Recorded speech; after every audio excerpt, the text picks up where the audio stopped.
Well, previously exiled Victorian Liberal Moira Deeming has been labelled a movie star as she joined new party leader Brad Battin on a by-election street walk. The warm reception happened as voters questioned the new state opposition leader over taxes, crime and the cost of living.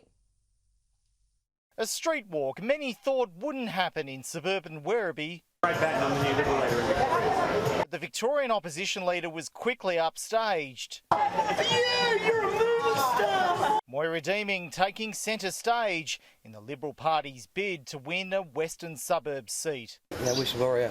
Yeah, well, thank you. Following one of our supporters.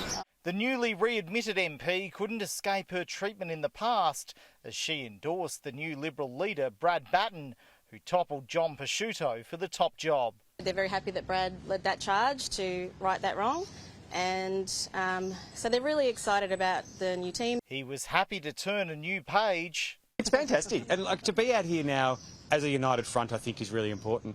The one thing that didn't change, Moira was continuing to fight for the West. The West have not had a voice. Although the Liberals have pressed the flesh with voters here in Werribee, one big issue is they still don't have a pre-selected candidate. Brad Battin doesn't see that as a major issue in the immediate short term, but they'll need to have one quickly if they're going to engage with more voters ahead of the by-election on February 8. Moira Deeming won't be persuaded to run in the lower house. I'm not interested in switching. Instead, the Liberals will pre-select a candidate, and preferences could prove crucial to shaving the near 9% margin held by Labor, with at least one independent meeting Brad Battin over a potential preference deal. But it was a good meeting with him. He seems like a really nice person. Do you think you'd preference Liberals over Labor? I'd probably rather preference no one and let individual voters work it out for themselves. I think if people are going to preference us, particularly independents, they have to have faith and confidence that we're doing the right thing that they believe in as well. Mr Battin listened to key voter issues firsthand, including on crime.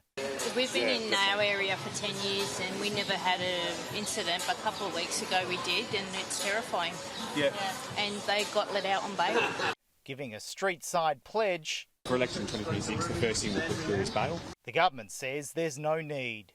We've also strengthened the bail laws here in Victoria, and indeed that was supported by Brad Battin. Voters are also seeking detail on Brad Battin's policies. Will you cut those taxes? Will you get business up and running again? 100%. We have already started talking about the fact we need to cut taxes, grow the economy, get people back into employment and start looking at increasing the opportunities for small businesses and startups. Locking in on anti-Labor sentiment. We're getting out of business. We've had enough. Yeah.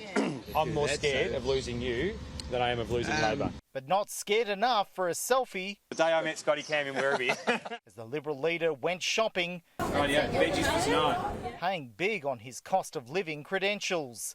He's hoping to leave Melbourne's West, not just with groceries, but votes. Simon Love, Sky News, Melbourne.